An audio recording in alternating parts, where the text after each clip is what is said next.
Seja bem-vindo ao meu canal. Hoje vamos tentar entender um pouco, de um ponto de vista mais filosófico, o que levou o ser humano a chegar na sociedade que vive hoje. O que levou o ser humano a descobrir o que ele descobriu hoje. O que levou nós, seres humanos, a criar ideias como liberdade, posse, propriedade, família, vida. O que levou nós a criarmos ideias como socialismo, capitalismo, anarquia? De onde surgiu isso? O que motivou o ser humano a mudar tão drasticamente há apenas pouco tempo atrás em nossa história de evolução? O ser humano não tem tanto tempo em termos de evolução. Então, o que levou a gente a chegar nesse ponto? É o que eu irei abordar nessa série de vídeos que eu farei a partir de agora. Para aqueles que quiserem me acompanhar e se sentirem interessados pelo assunto, muito obrigado.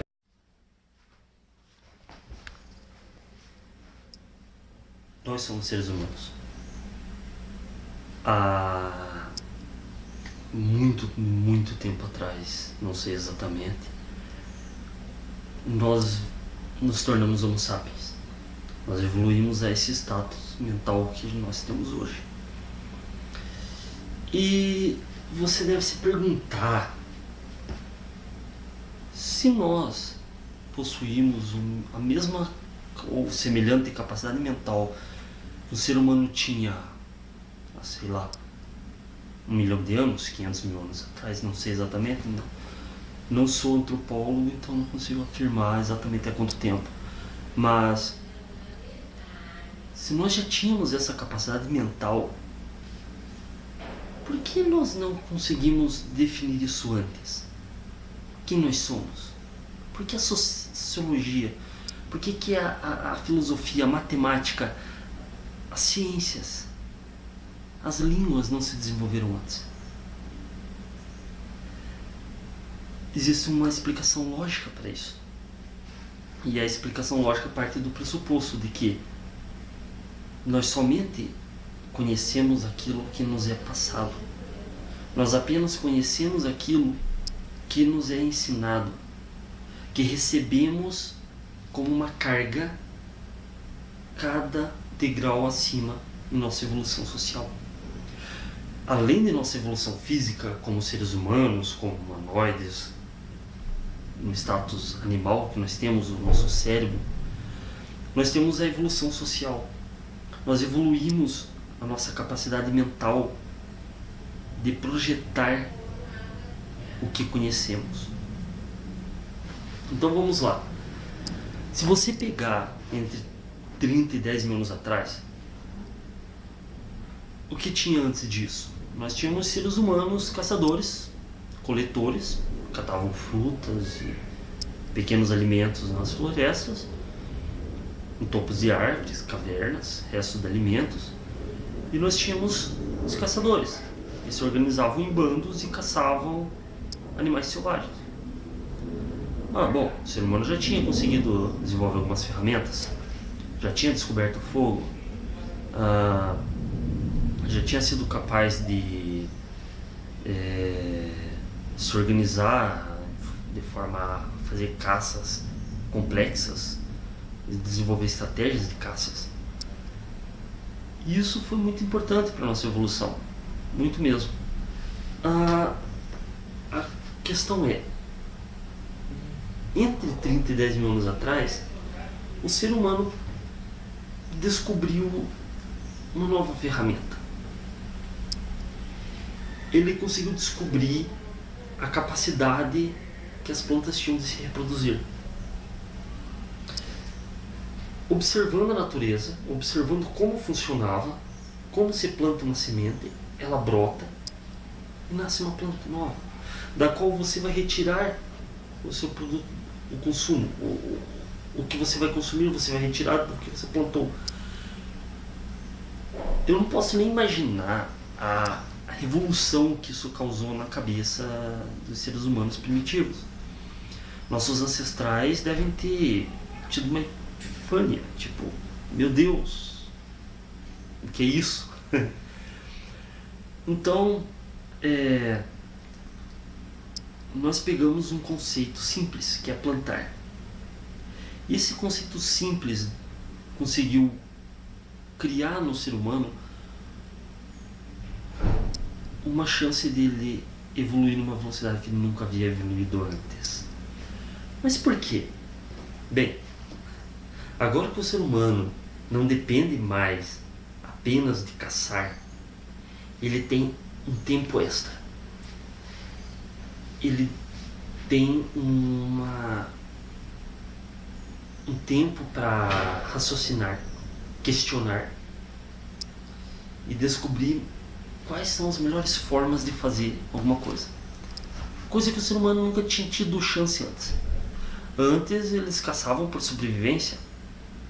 Você caçava para poder sobreviver. Se você não caçasse, você não comia, você morria. Os machos tinham as tarefas deles, as fêmeas as tarefas delas, e basicamente cada um fazia suas tarefas e viviam numa forma semi-consciente, quase animalesca ainda, de sociedade. Afinal de contas, divisão de tarefas são encontradas em outros mamíferos. Você consegue encontrar sociedades de primatas, além de nós, mas também de golfinhos e ratos, que conseguem separar tarefas diferentes para indivíduos diferentes. Até mesmo desenvolvendo escravidão, às vezes, formas primitivas de escravidão. Mas a capacidade que nós tivemos de poder reorganizar o nosso status social abriu um leque para mudanças drásticas. Bom, não podemos considerar que todo ser humano teve a mesma capacidade de evoluir socialmente ao mesmo tempo. Até porque até hoje nós não vemos essa capacidade. Pessoas evoluem socialmente em níveis diferentes, em tempos diferentes, certo? Nós temos sociedades até hoje, como a dos indígenas, não só aqui do Brasil, mas em vários lugares do mundo, que são praticamente primitivas. Nós temos sociedades nômades no norte da China, sul da Rússia. Acontece? Bom, então o que acontece? O ser humano parou de caçar e produziu uma nova classe de pessoas. Pessoas que se dedicavam à execução de alguma tarefa. Se dedicavam a realizar tarefas. Não, mas isso é muito comum hoje, não é? Qual que é a diferença que eles tinham naquela época? A diferença é que você não tinha isso antes. Você não tinha nada que firmasse seres humanos numa mesma sociedade e fizesse eles se sentirem parte de algo. Eles simplesmente tinham a consciência de que eles viviam num bando e dependiam do bando para sua sobrevivência. Mas agora eles têm uma escolha. Eles podem fazer parte desse bando ou não. Eles podem mudar de bando. Eles podem criar bandos novos. Não porque eles são fortes, não porque eles podem se defender, mas porque eles conseguem criar coisas novas. Vamos tentar supor, mais ou menos naquela época, como que foi a mudança social que ocorreu. Bem, antes o ser humano era nômade. Ele mudava de lugar para lugar e encontrava o lugar que melhor se adequava, e ali ele consumia seu alimento até que esgotasse o alimento naquele local e se mandava para outro local. Forma eficiente de viver, né? Mais ou menos, mais ou menos. O que nós conseguimos, o que nós alcançamos com a plantação, com a agricultura? Um local, uma residência fixa ou semifixa em alguns casos, nós não dependíamos mais de caçar e coletar. Nós tínhamos à nossa disposição frutas, verduras, legumes, raízes e poderíamos consumi-los. Nós nos assentamos perto de rios, riachos. Nós tínhamos uma fonte de comida e uma fonte de água. E o que nós ganhamos com isso? Bom, nós ganhamos a capacidade de não nos deslocarmos. Nós ganhamos a capacidade de construir residências, de nos fixarmos naquele local, plantar e colher. E dali não mais sair, a não ser que fosse necessário. Bem,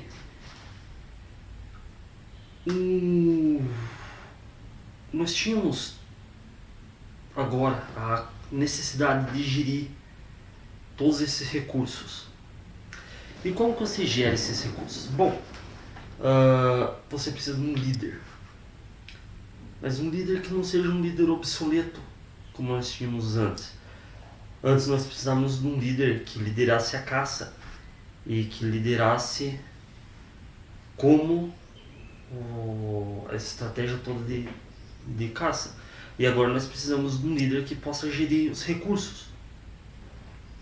E nós temos vilarejos cada vez mais próximos do ser humano, aqui e aqui, que precisam intercambiar coisas. Veja só, existe a capacidade desse vilarejo ir aqui e atacar esse outro. O vilarejo A ataca o vilarejo B. Porém, alguns líderes provavelmente perceberam que se eles atacassem o vilarejo B, que tem comida, eu tenho armas, eu tenho uma fonte de poder militar daqui. Eu quero a comida desse povo, porque eles produzem bastante comida. Eu simplesmente quero ela. Eu posso ir lá e atacar. Mas se eu fizer isso, o que vai acontecer com esse povo que produz essa comida? Provavelmente vai morrer. Vão ser usados como escravos, vão ser subordinados agora desse outro povo e provavelmente aquela produção se perde. Você não produz mais comida. Então é mais barato, é menos custoso manter a paz e negociar entre a cidade A e B. A cidade B fornece armas e a cidade A fornece comida. Ou ao contrário. Tá bom. E você tem a questão das lideranças. Uma sociedade mais complexa demanda de uma liderança mais complexa. E essa liderança logo vem e fica na forma de um líder forte, completamente estadista e que tem uma evolução social levemente acima dos outros. Ele tem a capacidade de conseguir gerar o que as outras pessoas não conseguem, porque o ser humano nessa etapa não consegue se autogerar. Então esse líder, ele tem a responsabilidade de levar a sociedade para frente. Nessa necessidade de levar a sociedade para frente, tendo à sua disposição água e comida, o ser humano cria pela primeira vez a ideia de propriedade. Eu sou dono desse lugar, eu sou dono daquilo que eu produzo, eu tenho bens agora, mas não como indivíduo. Nesse ponto, a sociedade era muito parecida com o comunismo teórico. Depois, num outro vídeo, eu até vou discutir melhor sobre isso, o porquê que eu acho que o comunismo é muito arcaico. Mas a questão é, tudo é dessa sociedade, não é de um indivíduo, não é de uma pessoa. A comida pertence a todos. O que o líder faz é distribuir essa comida como melhor lhe convém. Afinal de contas, ele tem a responsabilidade de organizar um grupo semi-selvagem que está começando a especializar, se tornando tecnicamente mais evoluído, mas que ainda tem alguns rastros de selvageria. E ele tem que organizar esse grupo.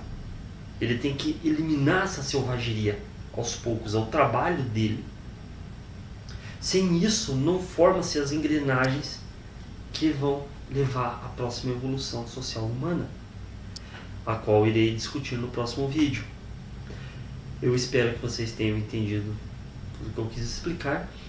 Lembro novamente que tudo que eu expus aqui são suposições filosóficas sobre como o ser humano poderia ter vivido nessa época. E espero que vocês tenham gostado do vídeo. Deixe seus comentários. Obrigado.